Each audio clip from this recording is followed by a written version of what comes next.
Так, сейчас, блядь, будем нормально врываться по хип-хопу, да. Обережно. Двері зачиняються. Наступна станція.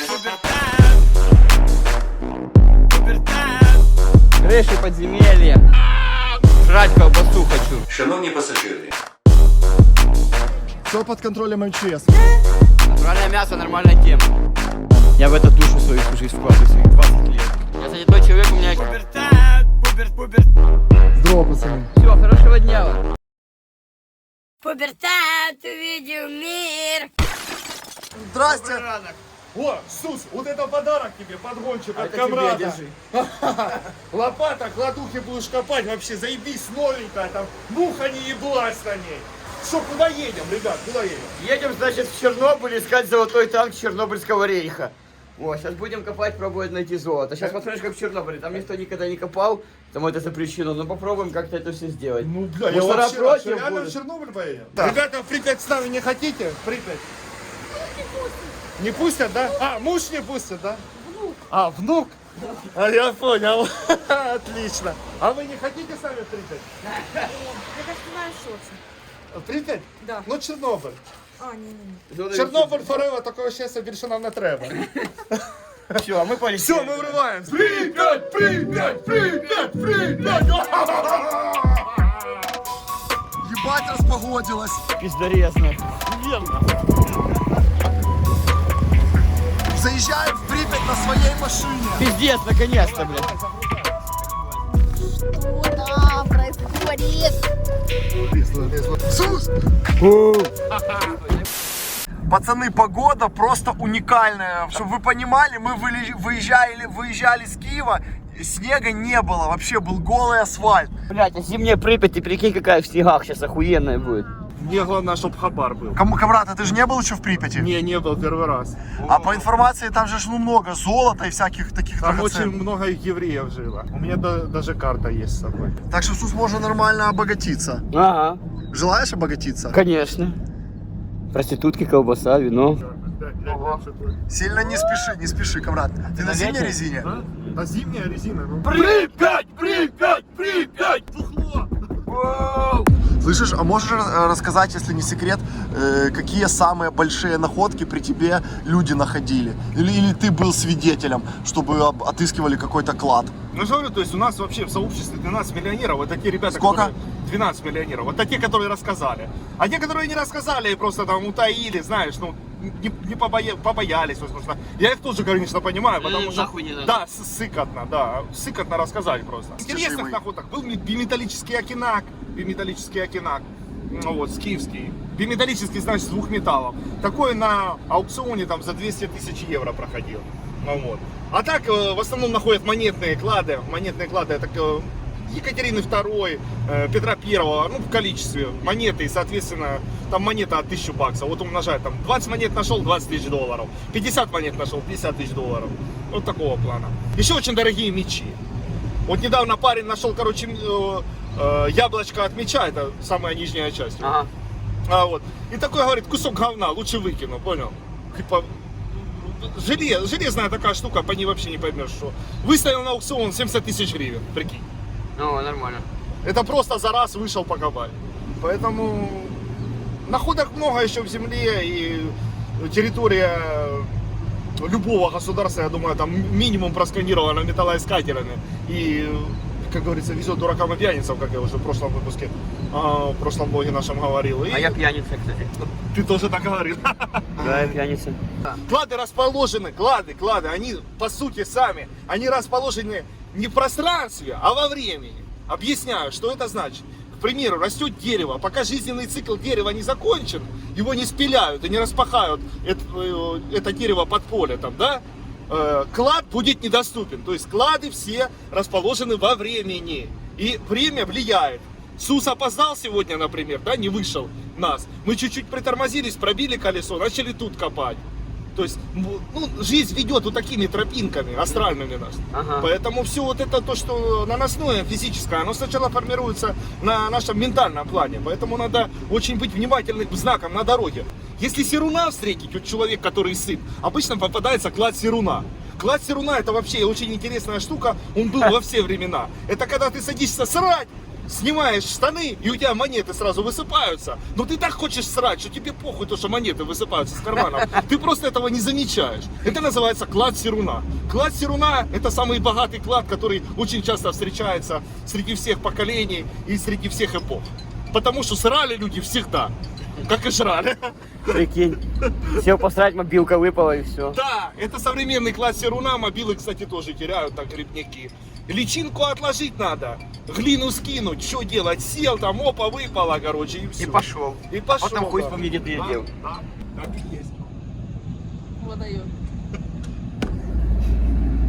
Не, ну это, бля, реальные истории. Я ж не то, что там придумал. You a pussy, you get popped. You a goofy, you a up. Да, так что ты рассказывал? Короче, смотрите, все мистические, все важные находки, которые меняют вашу жизнь к лучшему или к худшему, как вы распорядитесь с деньгами. Потому что деньги это просто-напросто энергия. Клады это концентрированная, неебическая энергия, которая находится прямо сейчас в одном месте. Она очень сконцентрированная. Поэтому все кладоискатели неизбежно связываются с тем, как защитить себя от того, чтобы не попасть под проклятие, если клад был заговорен. Так вот, все самые мистические находки, они находятся на склоне времен. Что это значит? Когда идет переход, это возможно сумерки, это возможно день-ночь на рассвете, либо когда темнеет, либо в полнолуние, либо когда идет какое-то солнцестояние, лунное затмение. Вот тогда самые крупные находки случайным образом вылазят из земли, потому что их сила невидимая, Дед Хабар, которому мы поклоняемся, как копари, она их и выкидывает. Поэтому дедушку Хабара обязательно нужно задабривать. И если ты деда Хабара не задобрил, все, блядь, он тебе не то, что клад Серуна устроит, он тебе всю пукольную вену испортит своими поступками. Поэтому Как его задобрять, того деда Хабара? задобрить деда Хабара, есть такое поверье. То, что ты, чтобы что-то тебе кто-то дал, надо что-то отдать. Ага. И ты можешь пожертвовать своим временем, своим здоровьем, своей энергией, либо деньгами, откупом, сладеньким, либо эмоциями. Ага. Я всегда радуюсь любой находке. Ты должен радоваться, ты должен отдавать свою эфирную энергию, радости. Я понял. Потому дед Хабар будет насыщен, и тогда он не возьмет тебя в свой плен. Вот. Это простая аксиома, которая действует при любых поисках. Чтобы что-то взять, надо сначала что-то отдать. Закон кармы, закон равновесия в мире. Это понятно, это не только к Хабару относится, не только к кладам, это вообще в принципе к жизни. Ну, да. Жизнь многогранна, оно, в принципе, все повторяется. И во всех религиях это описано, и во всех каких-то философских мировоззрениях это описано. Все об одном и том же. Чтобы что-то отдать, нужно, чтобы что-то взять, нужно что-то отдать. И опять, если ты отдаешь безвозмездно и не требуешь взамен, тебе всегда мир, вселенная будет относиться к позитивам. Если ты не ждешь назад. Да, ты будешь всегда находиться в достатке, в изобилии, позитиве. Но если ты качаешь маятник в другую сторону и начинаешь концентрироваться там, ебаться хочу, к примеру, тебе девушка хуй даст. А если, например, ты бегаешь, хочу находочку найти, хочу находку, хуй найдешь. А когда ты этого не ожидаешь и находишься в равнодействии, не раскачиваешь свой маятник, не Да, раскачиваешь, тогда у тебя все легко, быстро, весело, и ты вообще чувак позитивный по жизни. И что, девушка даст? Блядь, и не одна. Ух ты. И не одна. Интересно. Короче, не надо раскачивать Голодный маятник. никогда не насытится. Так сказал еще великий ученый Конфуций. Соломон, Да, Соломон, к которому мы едем. Соломон это еврейское имя. который ботинки придумал. Да. Он потом придумал ботинки, короче, Соломон. со шнуровкой испанской. И это было во время Второй мировой войны, когда резину еще использовали с-под авиационных Покрышек этих. покрышек. До Да, сих пор в Зимбабве так ходит. Да, ты знаешь эту Конечно. историю, да. Ну, я рад, что мы на одной волне. Я думаю, сейчас ворвемся и вообще будет все пучком. Это что у тебя, шлем смерти? Это вот оберег. Это вех-визир. Кто увлекается скандинавской мифологией, у меня до этого тут был Адалин трава. Она выглядит как немецкая свастика. Если ее перевернуть, то Адалин трава превращается в очень мощный оберег по нахождению кладов. Оттуда песня «Одолей трава», «Одолей трава» или «Одолен трава». Адалин трава выглядит как дохуя фашистских знаков, сплетенных в одно. Это рунический символ древних славян. И каждый символ достоин уважения. Каждый символ, каждый знак формирует свой эгрегор, которому мы можем попросить помощи. Это не значит, что мы обращаемся к какому-то сатане, хотя это тоже может быть. Но каждый символ, каждый знак непосредственно вызывает определенную духовно-энергетическую сущность, к которой можно обратиться и попросить помощи. Ага. В том числе вы можете попросить помощи у христианского эгрегора, он очень мощный сейчас. Мусульманский эгрегор также очень хорошо представлен. И все остальные эти вещи. Поэтому, ребята, никогда не гнушайтесь просить помощи. А как же не это? Не плачь, не бойся, не проси. И можно по-разному трактовать эти слова. Не бойся, ты понял, да? Когда ты боишься, пуская в себя внутренний страх, он как убивает. вирус распространяется, и все, и ты погублен. Да. Все, тебя уже отжали до начала боя. Есть такое. На тебя будет действовать и порча, и сглаз, и другие энергетические вампирические сущности. Могут прям тебя сосаться, блядь, прям по пути. Ага. Вот. Но если ты в эту штуку не веришь, ты ментально защищен, и ты красавчик, ты идешь просто ровно по своей дороге, выполняешь свою кармическую задачу, и все. И едешь в Припять врываться на позитиве. По второму, что там? Не верь, да? Не верь. Почему нельзя верить? Потому что вера — это основа ментальной твоей энергетики. Вера, это она заходит через логику и поднимается по каналам уже на ментальный план и на остальные планы. То есть вера, она стоит выше, чем ментал. И вера формируется у тебя еще в детстве. Это твои устои, стереотипы, которых ты никогда не предашь. Ну да. Уважать там старших, не материться, снимать шапку в подъезде, там, да, либо какие-то более высокие ценности, которые ты даже не ощущаешь. Писать. Тяга к странствиям. Возможно, мы в прошлом просто-напросто в прошлых жизнях мы были странниками. Ходуны. Возможно, мы были скандинавами. Ну ты допускаешь такой момент? Ты веришь, Ходуны, да. Знаешь, ходуны ленинские были. Да. Ты допускаешь, что ты в прошлой Да. жизни был просто человеком, который очень много странствовал? Я монголом, скорее всего, был Вот, ходуном да, монгольским. я про это и говорю. Ну, допускаешь. Да. Я думаю тоже, что мы были странниками.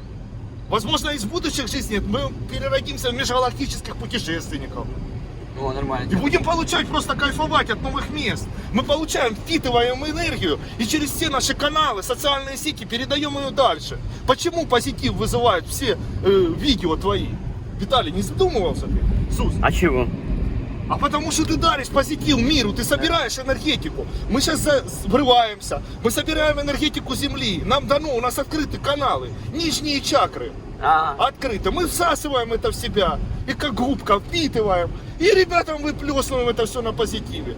И любой влог залетает, набирает миллионы просмотров. Потому что ты отдаешь безвозмездно. Ты безвозмездно людям отдаешь свою энергетику. Я понял. Вон оно что. Да. Видал это, как? Это Класс. все просто. Это одна из философий, которая поддерживается. Шикарно, миром. шикарно. Да, поэтому вот надо следить за знаками на дороге.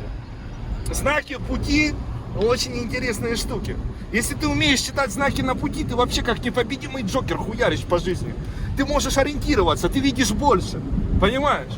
Есть такое поверье, что, например, до того момента, как ты не видишь того, чего не знаешь, и не знаешь то, что не видишь. Понимаешь? Если ты знаешь, ты начинаешь видеть это. Отсюда и происходят все профессиональные деформации. Каждый человек, который занимается профессиональной деятельностью, он начинает загоняться и видит везде окружение. И гинеколог везде видит пизду, проктолог везде видит жопу. Понимаешь? Вот это называется профессиональная деформация. Вот, Сус, вот что ты видишь? Вот ты проезжаешь, ты думаешь, скорее всего, тут залаз охуенный. Да, вот как ты знаешь. Видишь? А я вижу, блядь, поля распаханные. У меня профессиональная деформация, я вижу, что тут, скорее всего, была распаханная корчма, либо какая-то поселуха. И мы возьмем детектор и найдем там монеты, золото и крестики. Это психологическая деформация, мы уже ёбнутые совершенно просто Ну да, стали. есть такое. Да. А тем более Нас уже не возраст тоже, вылечить конечно. абсолютно. Ни димедролом, ни трамадолом. Это просто усугубит наши симптомы. Хочешь убить наши симптомы. Звон едем. Что, взял паспорт с собой? Димон дал хотя бы на часик подержать, пока в дороге едем, чтобы машина никуда его не дел. Вот такие новые обложечки у нас вышли. Это мы едем в зону. Наклеечка наша есть даже тут на траке. Прикольные такие вот. Эко-шкира. Это эко-кожа. Залетайте в supersus.shop, если хотите такой же паспорт и много других Прикольных приколясов разнообразных. О, видите какие. Відділ по угонам автомобіль вам надо, ви власник. Конечно. Документи на автомобіль причиніть, будь ласка. Якщо у вас є така можливість, залишити на ніч машину в гараж, бо ночі дуже багато угонів. Не, мы The grills in my mouth, double as a freezer. The grills in my mouth, double as a freezer. The grills in my mouth, double as a freezer. Уже подъезжаем к зоне отчуждения. Здесь ввиду аномальной радиации даже поплавился весь снег. Через 5 минут будем на КПП. И если все пройдет хорошо, то через 20 минут будем уже в зоне. Вихвизир с нами. Ну что, кто? Я он, кто, блядь? подъезжаем к Чернобылю, все, осталось пару километров, холодно, но из-за того, что типа здесь радиация горячая, уже и снег поплавился. Короче, Несмотря на то, ебать, что мороз. перед этим была КПП, я проставил визу, вот Чернобыль могу посетить Капачи, копануть там клад. И вот как раз таки то, что я говорил, еврейское кладбище. Но мы туда заезжать не будем, мы на корчмуху еврейскую рванем и на мануфактуру. Все. Все, друзья, мы приехали на КПП Детятки. Так, Все, ждем нашего человека, сейчас будем заходить внутрь.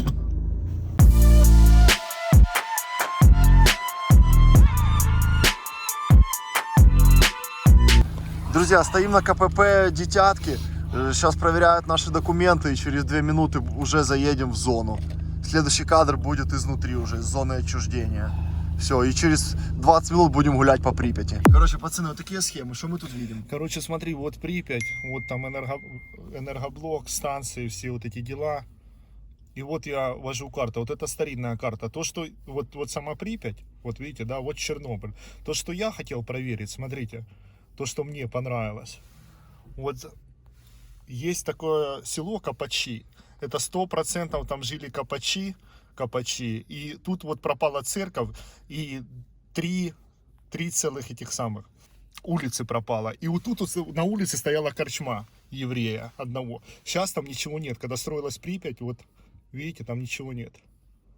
А вот сейчас, вот видите, мы стоим на КПП Дитятки. Вот он как выглядела сейчас дорога, а вот как выглядела тогда. Тогда тут была дорога вообще перпендикулярно уходила вправо. И вот само село Дитятки, оно сохранилось. Видите, вот оно. Вот оно на старой карте, вот оно на современной. И вот Гапановичи это реально старинное село. Гапановичи это старинный род. Они имели мануфактуры в Лодзе, это Польша. И в Лодзе они имели три мануфактуры. Одну бумажную, вторую текстильную. И четвертую они еще имели верфь свою. Поэтому это очень старинный род. И у них верфь, где строили суда. И у них было реально очень много бабла. И тут у них Гапановичи имели своих рабов. Это еще до отмены крепостного права. И было охуенное имение дорогое. Поэтому можно еще пробить этот вариант. Ну как бы все пропало, видите. То есть в Чернобыльской зоне все пропало напрочь. Почти точно закопаны. Да. Скажи, что окольная Все, дорога. пацаны, окольными дорогами, ну как не окольными, там ремонт, открылся шлагбаум, проезжаем в Припять. Зона отчуждения. Еее, мы внутри. Конечно. С металлошукачками. Чистый воздух.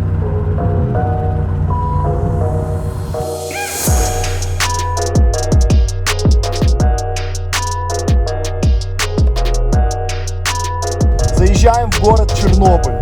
Все, приехали в Чернобыль, сейчас пойдем на завод, где люки отливали. Мы Сам город. въехали в Чернобыль. В радиацию приехали, все. Огонь, детектор на газу. Чуваки, едем по Чернобылю. А это местные жители или кто это? Это рабочие. Официально прописаны в Чернобыле две собаки. Вот Белок и Рыжуха. Держу. Вон Рыжуха на заднем плане. А это Белок. Поэтому Рыжуха к Рыжухе. Знаки на пути, как и говорил. Сус, что думаешь? Боятся нас собаки эти местные. Пацаны, приехали на кладбище роботов. Это настоящие роботы, которые участвовали в ликвидации. Вот их почистили и аккуратненько принесли людям в назидание. Есть советские роботы, японские, чехословацкие, итальянские. Смотри, маленькие гусенички вообще крошечные. Гусеницы сейчас как раз лежат возле ковша, потому что Смотрите, пацаны, на них висят видеокамеры, потому что они на дистанционном управлении были. И на каждой машине сверху есть камера видеонаблюдения. Вот она. Друзья, приехали на второе КПП, это уже 10-километровая зона. КПП Лилев, сейчас отметимся и заедем уже непосредственно в самое сердце зоны. Смотрите, проверяют машины. Дозиметрический контроль. Машина выезжает в зону отчуждения. Ходит дядя со специальным прибором и шмонает, короче, чтобы все, блядь. Это уникальный кадр. Нет дозиметра, нет радиации. Вот он, этот знаменитый факел. Пацаны, вот знаменитая стела Припять, которую разукрашивали, скандальная. Сколько было здесь историй. Даже видно сквозь побелку, что там снизу что-то есть. Сейчас подойдем поближе, покажем вам.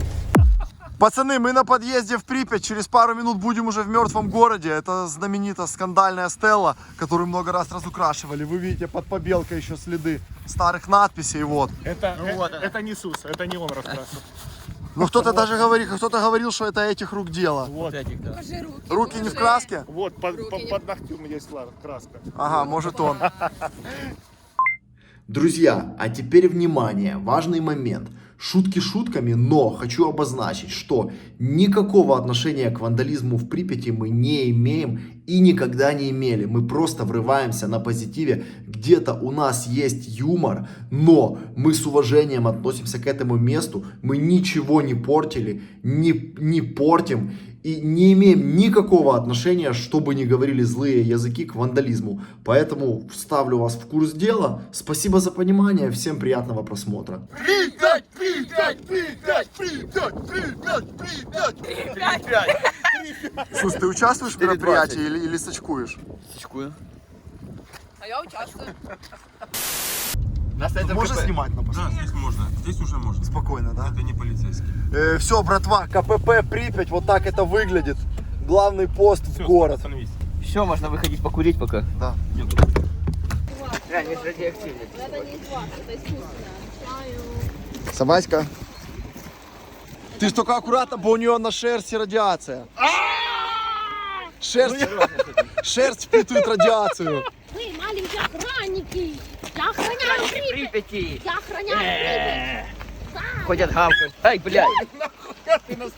Подписывайтесь на канал Суперсос. В Припяти у нас собаки, и я горю уже. Горит собака. Камрад, собаки рад.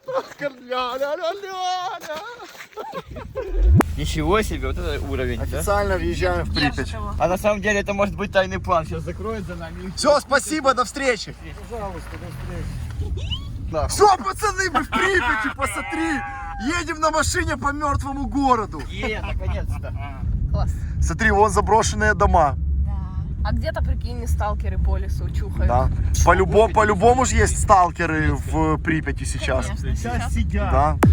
Пацаны, просто из окна автомобиля смотрим на всю эту красоту. Не ходим ножками, не мерзнем, не мокнем. и налево. Спокойно в шубке, на джипчике пробираемся через бортики.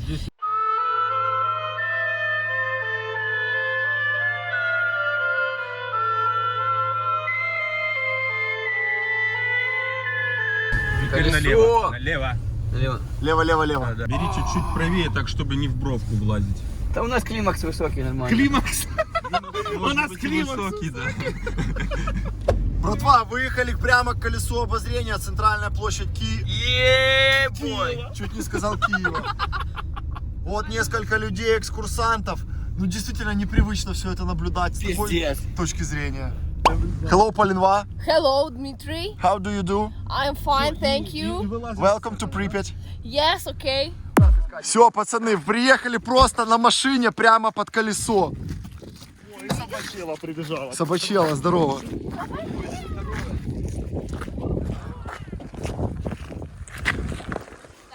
Так, ну что, запускаем наши приборы, начинаем поиск. Полинва, спасай пайку. Пайку, спасай.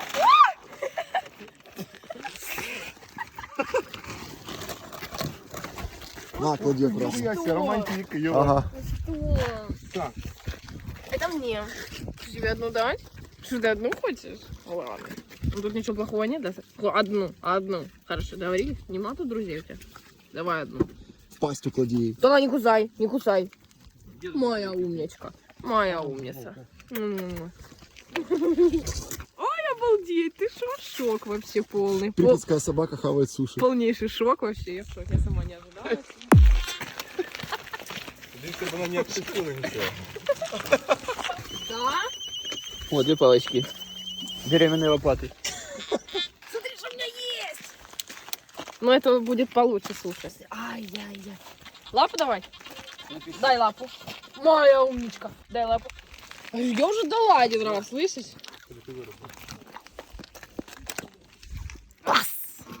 Класс.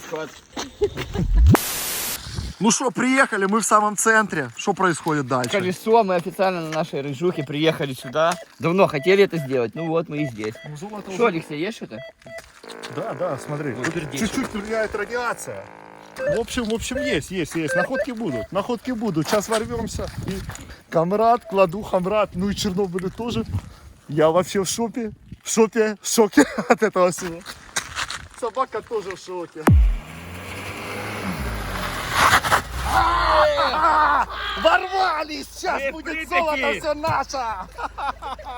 Алексей, ну что, будет золото? Да, блядь, золотишко сейчас будет залетать на раз, два, три, я вам обещаю! But my run through the money, the pressure be calling. Left on my blessings, I feel like I'm falling. The birdie is back. Tell me I'm garbage, I'm going through something, that's why I ain't calling. Phone in progression, it's all that I wanted. The phone in affection, I summon and dub it. Cause bitch, I got problems on problems on problems on problems on problems on problems, I solve them. I run through the money, the pressure be calling. Left on my blessings, I feel like I'm falling. The birdie is back.